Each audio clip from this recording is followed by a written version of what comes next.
कैसे हैं आप सब। उम्मीद करता हूँ अच्छे होंगे, बेहतर होंगे। आपकी पढ़ाई अच्छी चल रही होगी दोस्तों।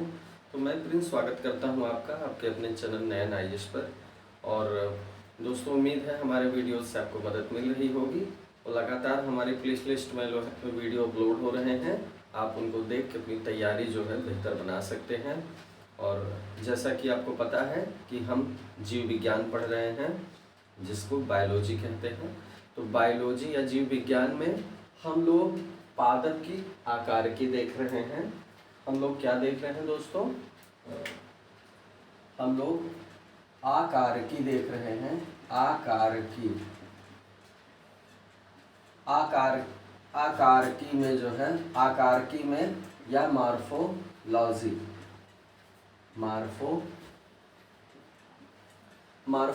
या आकारिकी में दोस्तों हम लोग पढ़ चुके हैं जड़ के बारे में, तने के बारे में, हमने देखा पुष्प के बारे में, निषेचन प्रक्रिया देखी। अब जो है आज की क्लास में दोस्तों हमारा टॉपिक है फल या फ्रूट। फल भी एक महत्वपूर्ण भाग है किसी भी पौधे का। तो आज हम देखेंगे फलों के बारे में। ठीक है दोस्तों, फल क्या है? अंडाशय का ही एक विकसित रूप है फल। ठीक है, अंडाशय का विकसित रूप क्या होता है? फल होता है। और इसमें जो है अंडाशय भित्ति जो होती है वही फल भित्ति होती है। तो अंडाशय का विकसित रूप, अंडाशय का विकसित रूप, ये फल है। अब देखिए फल जो है दोस्तों दो प्रकार के होते हैं। फल कितने प्रकार के होते हैं? दो प्रकार के। आइए देखा जाए कौन कौन से प्रकार हैं फलों के। आइए देखते हैं। फलों का जो पहला प्रकार है दोस्तों वो है सत्य फल। सत्य फल, जिसको हम ट्रू फ्रूट कहते हैं। ट्रू फ्रूट कहते हैं। ये हो गया सत्य फल। और दूसरा जो है ये क्या होगा? असत्य फल या फॉल्स फ्रूट। एक होगा आपका सत्य फल, दूसरा होगा असत्य फल। मुख्यतः दो भागों में बांटा जाता है। तो सत्य फल का मतलब क्या है? सत्य फल कहते किसे हैं दोस्तों? वह फल जिसके बनने में केवल क्या भाग लेता है? अंडाशय। केवल अंडाशय भाग लेता है इसके बनने में, वो होता है सत्य फल। केवल अंडाशय भाग लेता है। ठीक है, जहाँ केवल अंडाशय जो है फलों के निर्माण में भाग लेगा वहां पर क्या होगा? सत्य फल। असत्य में क्या होता है? इसके बनने में अंडाशय के अतिरिक्त, अंडाशय तो भाग लेता ही लेता है, इसके अतिरिक्त क्या होता है? पुष्पासन, बाह्यदल आदि भी फलों के निर्माण में सहायक होते हैं। क्या क्या? पुष्पासन, बाह्यदल। मतलब कभी कभी पुष्पासन, कभी कभी बाह्यदल, ये जो है ये भी अंडाशय के साथ ही जो है आवश्यक होते हैं फलों को बनने के लिए। तो कहने का मतलब दोस्तों असत्य फल में क्या है? ये बाह्यदल और पुष्पासन जो है ये भी आवश्यक होता है और यहाँ केवल अंडाशय से काम चल जाता है। अब इस तरह के फलों में आप देखते होंगे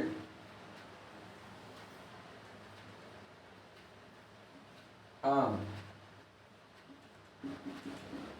आम किस में आता है? आम आता है सत्य फल में। आम किस में आता है? सत्य फल में। सेब किस में आता है? असत्य फल में। सेब में पुष्पासन जो होता है,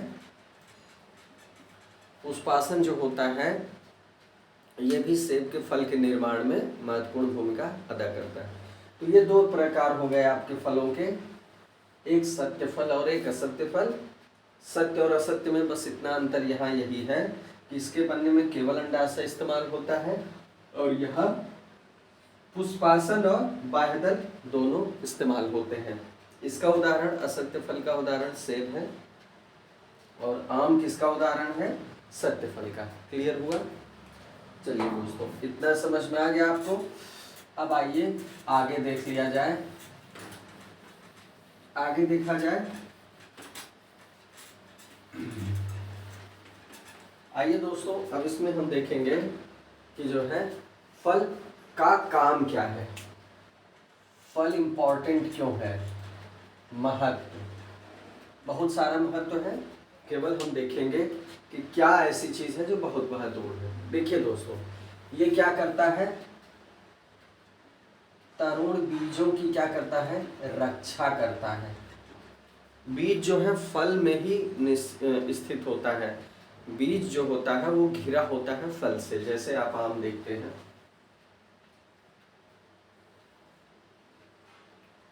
इसके अंदर बीज होता है। ये है क्या? बीज। ये क्या है इसका? गूदा। तो ये संपूर्ण रूप से क्या है? एक फल है। तो ये जो संरचना है फल की, गूदे की संरचना है, ये बीज को क्या करती है? सुरक्षित रखती है। तो तरुण बीजों की क्या करता है? रक्षा करता है। अगर ऊपर से फल का आकार ना हो, गूदा ना हो, एक निश्चित संरचना ना हो, तो न कहीं फलों की वो सुरक्षा सुनिश्चित नहीं हो पाएगी। तो इसलिए तरुण बीजों की क्या करता है? रक्षा करता है। दूसरा, बीजों के प्रकीर्णन में सहायता करता है।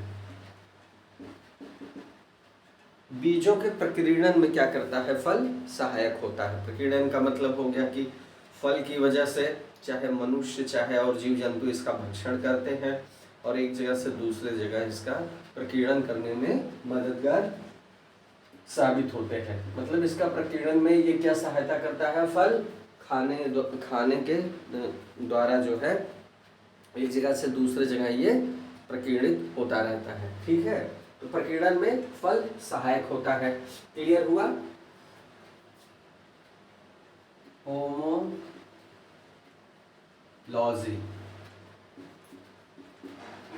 होमोलॉजी, होमोलॉजी क्या है दोस्तों? फलों का ही अध्ययन है। होमोलॉजी, फलों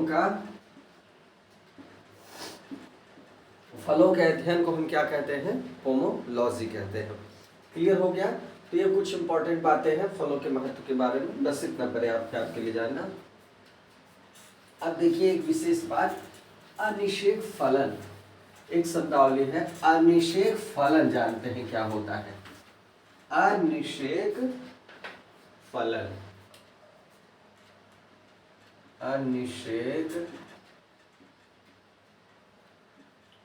अनिषेक फलन क्या है दोस्तों? देखिए, अनिषेक फलन वो है कि जब बिना निषेचन के ही फल का निर्माण हो जाए। जब बिना निषेचन के ही अंडाशय से फल का निर्माण हो जाए। अनिषेक फलन का मतलब जब बिना निषेचन के ही अंडाशय से फल का निर्माण होता है। बिना निषेचन के ही अगर अंडाशय से फल का निर्माण होता है तो इसको क्या कहते हैं? अनिषेक फलन। क्लियर हुआ? ठीक है। अब ये देखिए, इन्हें अनिषेक फलन हो गया। अब इसमें जो है क्या होता है? जो फल होते हैं वो बीज रहित होते हैं। जो फल होते हैं, क्योंकि देखिए निषेचन नहीं हुआ है और बिना निषेचन के क्या होगा? बीजों का निर्माण नहीं होगा। इसलिए क्या होगा? फलों के अंदर क्या होते हैं? फलों के अंदर बीज रहित होते हैं। जो फल होते हैं, फल बीज रहित होते हैं। जो भी अनिषेक फलन से फल बनेगा, जो भी फल अनिषेक फलन की प्रक्रिया से फल बनेगा, वहां पर बीज जो है अनुपस्थित होंगे। बीज क्या होंगे?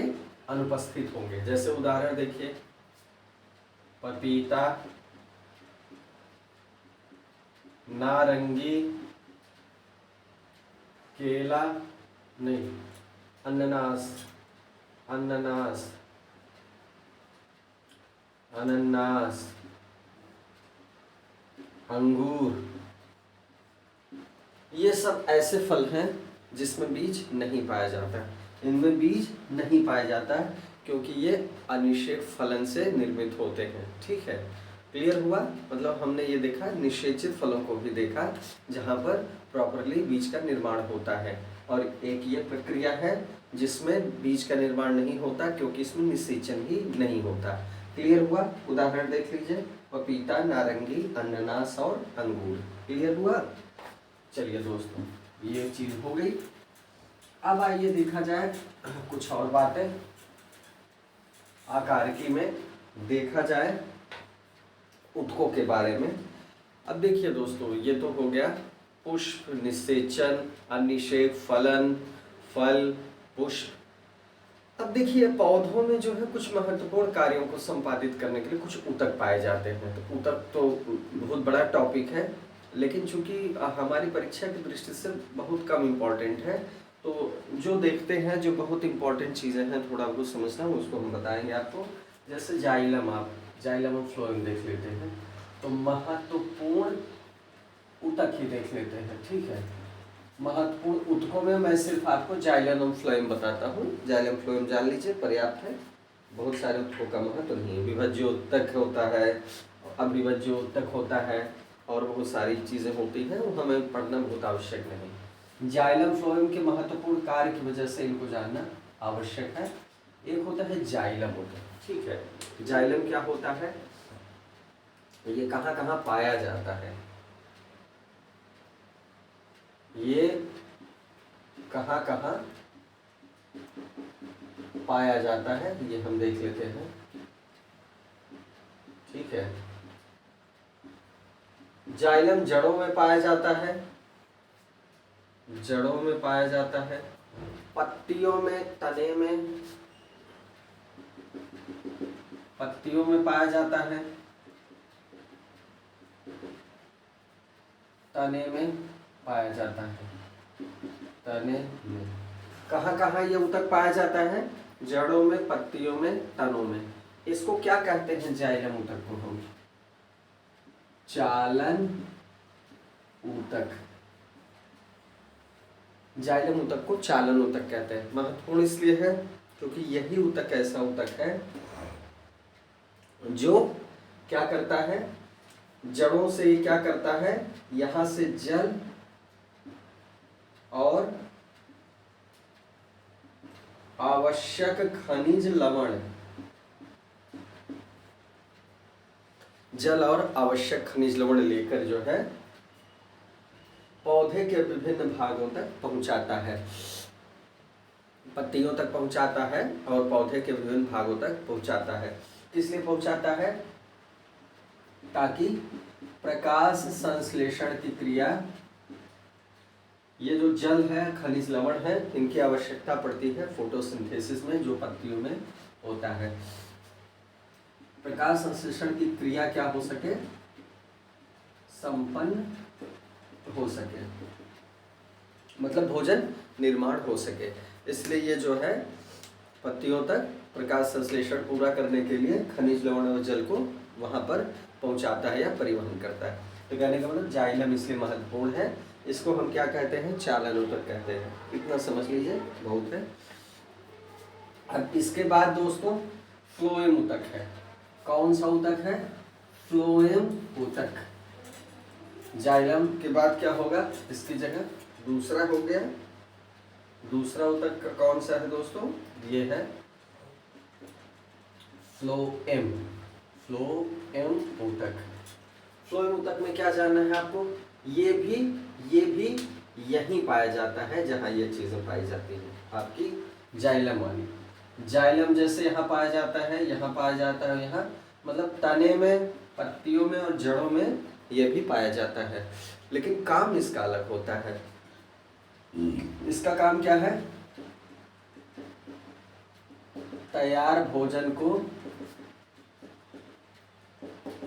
पौधों के विभिन्न भागों तक पहुंचाना। जाइलम कच्चा माल पहुंचाता है पत्तियों तक और महत्वपूर्ण स्थानों तक, जल और खनिज लवण या और जो महत्वपूर्ण पदार्थ है। लेकिन जब पत्तियों में प्रकाश संश्लेषण कंप्लीट हो जाता है, खाने का निर्माण हो जाता है, भोजन बन जाता है, तो उस भोजन को पौधे के समस्त भागों में पहुंचाने का जो काम करता है वो फ्लोएम करता है। क्लियर हुआ? जाइलम कच्चा माल उपलब्ध कराता है, फ्लोएम भोजन को पौधों के हर भाग तक उपलब्ध कराता है। चलिए दोस्तों, जाइलम फ्लोएम कंप्लीट हो गया और सारे तक पाए जाते हैं, सबके अपने अपने काम है। ये महत्वपूर्ण है, इसको जानना आवश्यक था। चलिए अब एक चीज है दोस्तों, वार्षिक वलय। क्या है? वार्षिक वलय। आप कभी वहां गए होंगे, लकड़ी का जहाँ फर्नीचर बनता है, जहाँ पेड़ों की कटाई होती है, जो बड़ी बड़ी जो है फैक्ट्रियां होती हैं, मशीन होती, हारा मशीन जहाँ होती है, वहां गए होंगे तो बड़े बड़े तने आपको ऐसे कटे हुए रखे दिखे होंगे। इसमें दोस्तों आप अगर इसकी काट को देखेंगे, इसमें वलय दिखेंगे आपको। इसमें क्या दिखेंगे? वलय दिखेंगे। किसी भी मोटे तने का जो हिस्सा कटा हुआ, अनुप्रस्थ काट का जो हिस्सा आपको दिखेगा वो क्या होगा? वलय होगा। जैसे आप ऐसे मान के चलिए, ठीक है, ये वाला हिस्सा,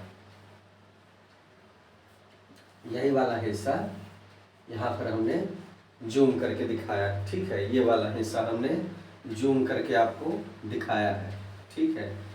तो ये आकृति, ये संरचना आपको दिखेगी। तो ये है क्या? कभी आपने ध्यान दिया है कि ये है क्या? इसको हम कहते हैं दोस्तों वार्षिक वलय। क्या कहते हैं? वार्षिक वलय। ये है क्या? ये देखिए, इसकी गणना करके इसको क्या कहते हैं? पहले डेंड्रोक्रोनोलॉजी।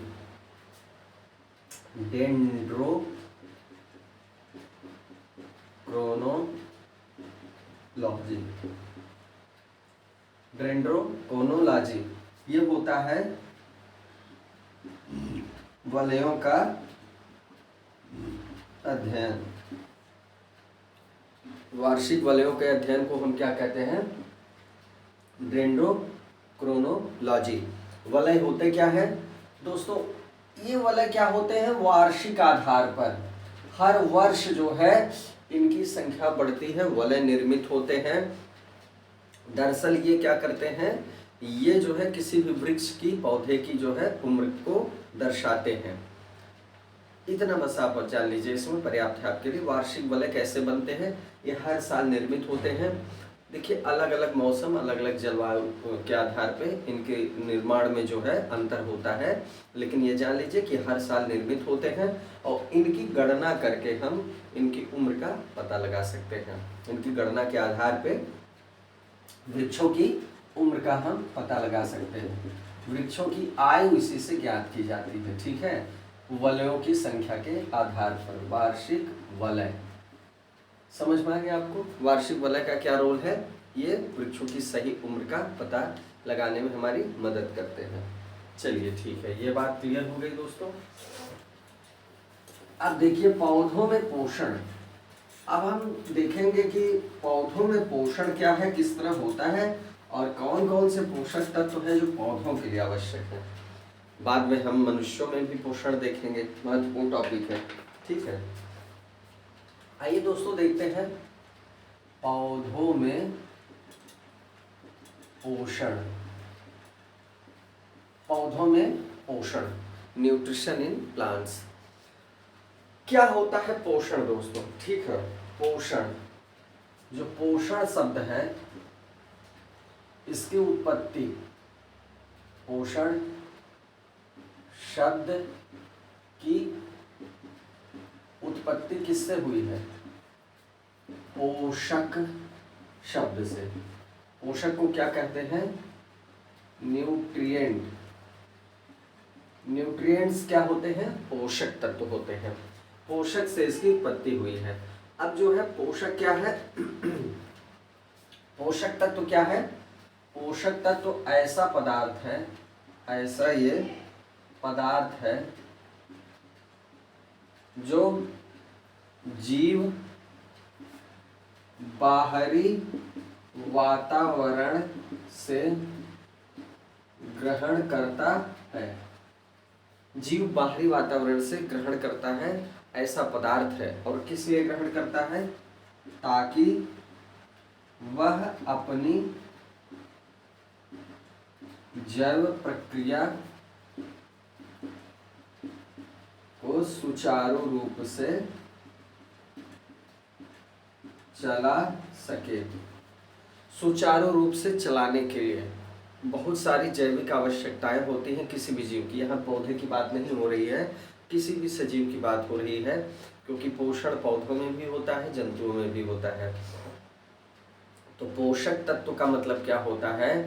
पोषक तत्व ऐसा पदार्थ है जिसको सजीव, जो भी प्रत्येक सजीव होते हैं या प्रत्येक जीवधारी होते हैं, चाहे वो पौधे हो चाहे जंतु हो, अपनी ऊर्जा के लिए, प्रजनन, ऊर्जा, उपापचय, जितनी भी जैविक प्रक्रिया है उनको संपादित करने के लिए जो उनको आवश्यकता होती है वो इसी से प्राप्त करते हैं। किससे प्राप्त करते हैं? इसी पदार्थ से। चाहे उनकी ऊर्जा की आवश्यकता हो, चाहे वो उनके निर्माण की वृद्धि की आवश्यकता हो, चाहे प्रजनन की हो, किसी भी आवश्यकता के लिए उनको ऊर्जा और कुछ तत्वों की आवश्यकता पड़ती है। वही तत्व क्या कहलाते हैं? पोषक तत्व कहलाते हैं। और उन्हीं तत्वों को जो है ग्रहण करने की जो प्रक्रिया है ये क्या कहलाती है? पोषण कहलाती है। अब ये प्लांट्स में भी होता है, ये जंतुओं में भी होता है। क्लियर हो गया? क्लियर हुआ दोस्तों? ये जो है समझ में आ गया होगा। तो पोषक तत्व चाहे प्लांट के हों चाहे एनिमल के हों, दोनों में मतलब एक ही है कि ऊर्जा और अन्य जैविक आवश्यकताओं की पूर्ति के लिए इन पदार्थों की आवश्यकता पड़ती है जिन्हें जीव बाहरी वातावरण से ग्रहण करता है। चलिए दोस्तों, पोषण पढ़ने के बाद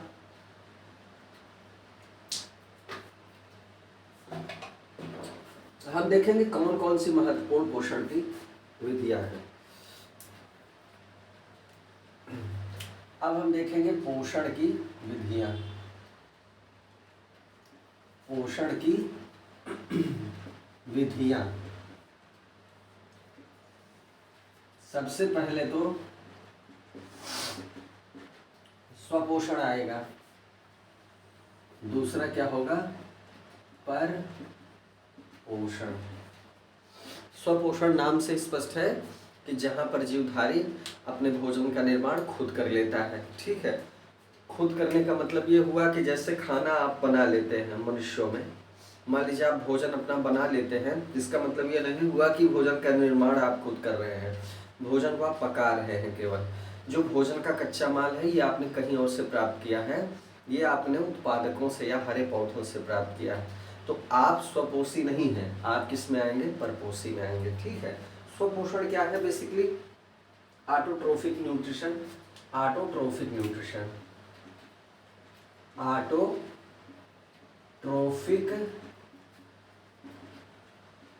न्यूट्रिशन। ऑटोट्रोफिक न्यूट्रिशन का मतलब ये होता है दोस्तों, जहां पर जीव अपना भोजन पदार्थ का निर्माण खुद करता है। ठीक है, जहां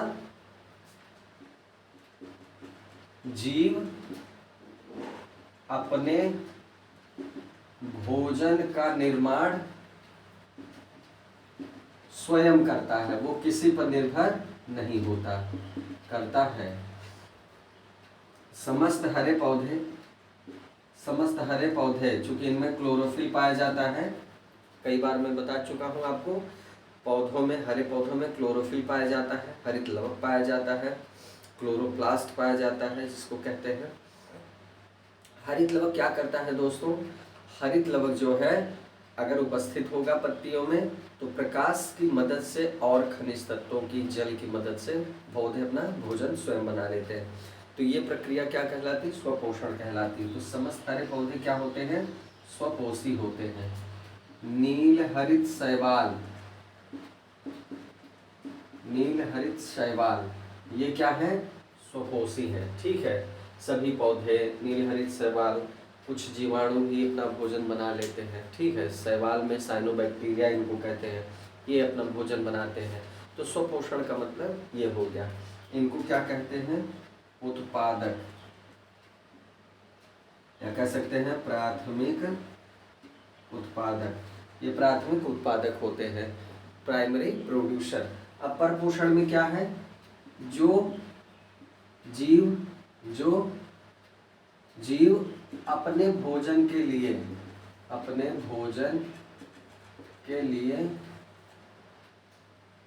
दूसरे जीवों पर निर्भर करते हैं।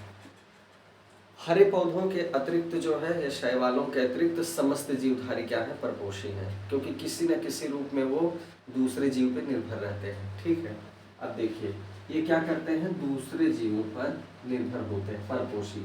जैसे प्राथमिक उपभोक्ता, अब इसमें देखिए प्राथमिक, द्वितीयक, तृतीयक उपभोक्ता होते हैं, लेकिन ये सब किस पे निर्भर करते हैं? हरे पौधों पर। अब मान लीजिए हरे पौधों को कोई शाकाहारी जीव खाता है, शाकाहारी प्राथमिक होते हैं, तो शाकाहारी को खाने वाला जो मांसाहारी जीव होता है वो भी अप्रत्यक्ष रूप से पौधों पर निर्भर है, क्योंकि अगर हरे पौधों का अस्तित्व नहीं होगा तो शाकाहारी जीवों का अस्तित्व नहीं होगा। सीधी सी बात है, उन पर निर्भर करने वाले मांसाहारी जीवों का भी अस्तित्व निश्चित ही खत्म हो जाएगा। कहने का मतलब अप्रत्यक्ष या प्रत्यक्ष रूप से ये हरे पौधों या स्वपोषियों पर निर्भर करते हैं। तो ये पोषण की दो विधियां हो गई। ठीक है, स्वपोषण और परपोषण।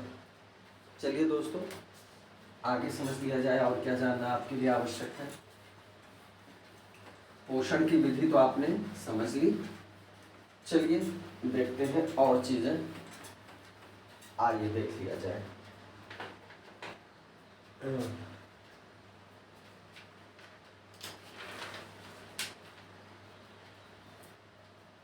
अब देखिए जैसे कवक आपने सुना ही होगा, फंगी। कवक क्या होता है दोस्तों? स्वपोषी होता है या स्वपोषी होता है या परपोषी होता है?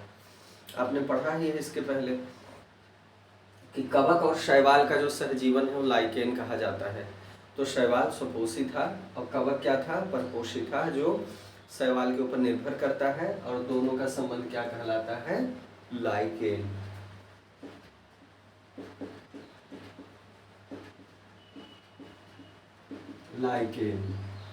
लाइकेन में क्या होता है? कवक शैवाल को आश्रय देता है और ये क्या करता है? भोजन निर्माण करता है।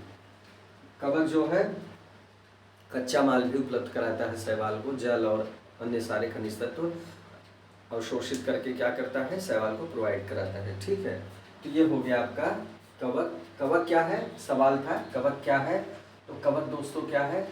परपोषी है। ठीक है, याद रखिएगा। चलिए अब हमको देखना है दोस्तों कि जो पौधों का जो पोषण होता है उसमें कौन कौन से तत्व आवश्यक होते हैं। कुछ महत्वपूर्ण पोषक तत्वों को डिस्कस कर लिया जाए। आइए देखते हैं पौधों के पोषण में विभिन्न तत्वों की भूमिका। पौधों के पोषण में विभिन्न तत्वों की भूमिका। कुछ तत्व देख लेते हैं, विभिन्न तत्व देख लेते हैं जिनकी भूमिका पौधों के पोषण में है। कितने तत्व हैं दोस्तों? 17 महत्वपूर्ण तत्व हैं। 17 महत्वपूर्ण तत्व हैं, 17। अब 17 में दोस्तों 9 जो होते हैं ये दीर्घ मात्रिक होते हैं। 9 क्या होते हैं? दीर्घ मात्रिक। और 8 क्या होते हैं? लघु मात्रिक। दीर्घ मात्रिक का मतलब हो गया कि 9 तत्व ऐसे होते हैं जो बहुत अधिक मात्रा में पौधों के लिए आवश्यक होते हैं, और 8 तत्व ऐसे होते हैं जिनकी एक निश्चित मात्रा मतलब कम मात्रा आवश्यक होती है। आइए दीर्घ मात्रिक को देखा जाए। ये क्या है? ये अधिक मात्रा में आवश्यक है, अधिक मात्रा में आवश्यक। ये काफी अधिक मात्रा में पौधों के लिए आवश्यक होते हैं। अब इसमें कौन कौन से तत्व हैं दोस्तों? कार्बन है, हाइड्रोजन है, ऑक्सीजन है, पोटेशियम है, ऑक्सीजन, पोटेशियम, ये सारे तत्व, बहुत सारे तत्व हैं इसमें। कार्बन, हाइड्रोजन, ऑक्सीजन, नाइट्रोजन है, फास्फोरस है, पोटेशियम है, मैग्नीशियम है, कैल्शियम है, नाइट्रोजन है। ये सारे तत्व जो हैं ये दीर्घ मात्रिक तत्व हैं, दीर्घ मात्रिक पोषक तत्व हैं। लघु मात्रिक में कौन से तत्व आएंगे? जैसे लोहा है, जस्ता है, तांबा, निकेल। लोहा, जस्ता, तांबा, निकेल, जिंक, ये सारे जो तत्व हैं ये किस में आएंगे? लघु मात्रिक में आएंगे। मतलब इनकी आवश्यकता होती है लेकिन उतनी ज्यादा नहीं। अब देखिए इनके अलावा दोस्तों एक तत्व और होते हैं, क्रांतिक तत्व। क्रांतिक तत्व, क्रांतिक तत्व क्या है दोस्तों? ये वो तत्व हैं जो खाद के रूप में अलग से डाले जाते हैं। मान लीजिए कुछ भूमियों में NPK मतलब नाइट्रोजन, फास्फोरस, पोटेशियम, ठीक है, नाइट्रोजन, फास्फोरस और पोटेशियम होता है, ठीक है, पोटेशियम, नाइट्रोजन, फास्फोरस, पोटेशियम को NPK कहते हैं। तो कुछ भूमियों में क्या होता है, आपने देखा नाइट्रोजन, फास्फोरस, पोटेशियम क्या होता है? दीर्घ मात्रिक जो है पोषक तत्व होता है। तो कुछ जमीन में क्या होता है, ये तत्वों की कमी होती है, पर्याप्त मात्रा में नहीं पाए जाते, तो NPK खाद के रूप में, मैन्योर, खाद के रूप में इन तत्वों को भूमि में डाला जाता है ताकि इन तत्वों की आपूर्ति संभव हो सके। अर्थात ये ऐसे पोषक तत्व हैं जिनको हम बाहर से जो है जमीन में डालते हैं ताकि इन तत्वों की आपूर्ति पौधों को प्राप्त हो जाए। तो चलिए आपने दीर्घ मात्रिक देखा, लघु मात्रिक देखा और क्रांतिक तत्वों को देखा, ठीक है। ये महत्वपूर्ण तत्व हैं जो पौधे के पोषण के लिए आवश्यक होते हैं। पौधों के पोषण में इनकी महत्वपूर्ण भूमिका है। क्लियर हुआ? अब देखिए दोस्तों, ये हो गए हमारे पोषक तत्व। अब कुछ तत्व ऐसे हैं इनका काम क्या है ये देख लेते हैं। कार्बन है, हाइड्रोजन है, कार्बन, हाइड्रोजन और ऑक्सीजन, ये महत्वपूर्ण तत्व हैं। ऑक्सीजन दीर्घ मात्रिक तत्व है, ध्यान दीजिएगा। ये ऐसे तत्व हैं दोस्तों जिनकी पौधों को बहुत अधिक मात्रा में आवश्यकता होती है, अधिक मात्रा में आवश्यकता होती है। अब केवल इतना देखिएगा कि कौन कौन से पोषक तत्व महत्वपूर्ण हैं और ये किस लिए महत्वपूर्ण है, इसको याद करते रहिएगा, नोट डाउन कर लीजिएगा। कार्बन, हाइड्रोजन, ऑक्सीजन का पौधों के पोषण में क्या रोल होता है? क्या रोल होता है दोस्तों? वायुमंडल और जल से ग्रहण करते हैं, इन्हें पौधे ग्रहण कहा करते हैं। इन तत्वों को कहाँ से ग्रहण करते हैं? वायुमंडल से और जल से ग्रहण करते हैं, ठीक है। अब ऑक्सीजन, हाइड्रोजन इनको तो जल से ही ग्रहण कर लेते हैं, कार्बन को किससे ग्रहण करते हैं? वायुमंडल से। वायुमंडल में जो कार्बन डाइऑक्साइड गैस पाई जाती है उसी से कार्बन जो है पौधे ग्रहण करते हैं। क्लियर हुआ? ये तो है कि कहाँ से ग्रहण करते हैं। अब किस लिए इम्पॉर्टेंट है ये तीनों तत्व क्या होते हैं? ये तीनों तत्व क्या करते हैं? कोशाभित्ति और जीव द्रव्य और कोशाभित्ति के निर्माण में महत्वपूर्ण होते हैं। जो कोशाभित्ति होती है या कोशा कला होती है, उसके और जीवद्रव्य के निर्माण में इन तीनों तत्वों की बहुत महत्वपूर्ण भूमिका होती है। ठीक है, कोशाभित्ति और जीवद्रव्य के निर्माण में ऑक्सीजन, कार्बन और हाइड्रोजन की। ठीक है, बस इतना ही आपको समझना है। ये तत्व इसलिए इम्पॉर्टेंट होते हैं। अब देखते हैं नाइट्रोजन वायुमंडल में 78% पाई जाती है, सर्वाधिक मात्रा में पाई जाने वाली गैस है। ठीक है, अगला जो पोषक तत्व वो क्या है दोस्तों? नाइट्रोजन कितना पाई जाती है? 78% पाई जाती है वायुमंडल में। अब नाइट्रोजन किस तरह आवश्यक होती है इनके लिए? किस लिए आवश्यक होती है? प्रोटीन और न्यूक्लिक एसिड के लिए। प्रोटीन निर्माण, प्रोटीन और न्यूक्लिक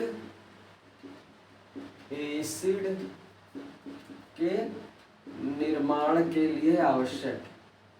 के लिए आवश्यक। अब देखिए दोस्तों, तो आपको क्या लगता है कि वायुमंडल से सीधे जो है नाइट्रोजन पौधे ग्रहण कर लेते हैं? नहीं दोस्तों, नाइट्रोजन को सीधे रूप में पौधों द्वारा ग्रहण नहीं किया जा सकता। कुछ जीवाणु ऐसे हैं जो भूमि में स्वतंत्र रूप से रहते हैं, राइजोबैक्टर जैसे, और कुछ जीवाणु ऐसे होते हैं जो लेग्यूमिनेसी कुल जैसे मटर चना के पौधों की जड़ों में जो है गांठें होती हैं, उसमें सहजीवी संबंध के रूप में रहते हैं। इन दोनों तरह के जीवाणुओं का, चाहे वो स्वतंत्र रूप से रहें, चाहे पौधों की जड़ों में सहजीवन संबंध के रूप में रहें, ये लोग क्या करते हैं? ये लोग नाइट्रोजन को क्या करते हैं? नाइट्रेट या नाइट्राइट यौगिकों में बदल देते हैं, जिससे पौधों के लिए इनको ग्रहण करना सुगम हो जाता है। ये नाइट्रोजन नहीं ग्रहण कर सकते पौधे, लेकिन नाइट्रोजन के कुछ जो है यौगिक नाइट्रेट, नाइट्राइट इनको ग्रहण कर लेते हैं। ठीक है, इस तरह इनको नाइट्रोजन की पूर्ति हो जाती है, और प्रोटीन और न्यूक्लिक एसिड तत्वों को बनाने में जो है पौधे इस तत्व की मदद लेते हैं, नाइट्रोजन की मदद लेते हैं। ये बहुत महत्वपूर्ण तत्व है नाइट्रोजन। और अगर जो है एनपीके खाद के रूप में एक महत्वपूर्ण तत्व होता है, घटक होता है, जब मान लीजिए किसी माध्यम से पूर्ति इसकी नहीं हो पाती, तो खाद में इसको जो है खाद के रूप में इसको जमीन में डाला जाता है, भूमि में डाला जाता है। तो मित्रों, ये महत्वपूर्ण तत्व भी हो गए। कुछ और महत्वपूर्ण तत्व हैं दोस्तों, ये अगली क्लास में देख लेंगे और एक नया टॉपिक शुरू करेंगे। तो दोस्तों, आज के लिए इतना ही। आज की वीडियो से निश्चित तौर पर आपको मदद मिली होगी। अगर मदद मिली होगी तो हमें ज़रूर बताएं। कोई शंका या कोई परेशानी है, कुछ चीज़ें नहीं समझ पा रही हैं, या आपको लगता है कि कुछ चीज़ें छूट रही हैं, इसे और आपको ज़रूरत है जानकारी के लिए, तो आप ज़रूर हमें बताएं और हमसे जुड़ें दोस्तों। इसी तरह लाभ उठाएं वीडियो से। धन्यवाद दोस्तों, मिलते हैं अगले वीडियो में।